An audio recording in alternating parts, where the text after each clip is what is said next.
तर हिंदी भाषेसंदर्भात शिक्षण मंत्री दादा भुसेंनी राज ठाकरे यांची भेट घेतली आणि या भेटीदरम्यान तिसऱ्या भाषेसंदर्भातली राज्य सरकारची नेमकी भूमिका काय आहे हे दादा भुसे यांनी राज ठाकरेंसमोर मांडलं। मात्र राज ठाकरेंनी हिंदी सक्तीचा हा निर्णय धुडकावून लावला। दरम्यान राज ठाकरे यांनी चांगल्या सूचना देखील केल्याची माहिती यावेळी दादा भुसे यांनी दिली।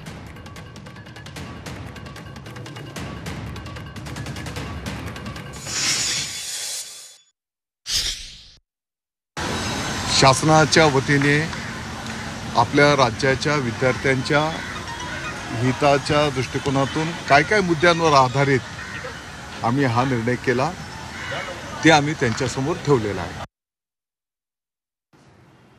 महाराष्ट्र राज्याचे शिक्षण मंत्री दादा भुसे आता माझ्याकडे येऊन गेले।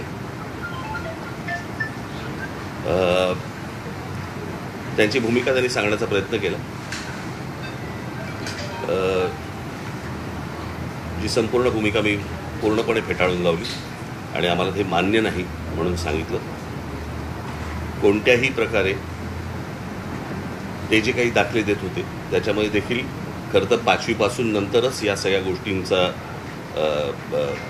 तिसऱ्या भाषेचा किंवा ऑप्शनल भाषांचा विषय येतो। त्यांनी हेही मान्य केलं की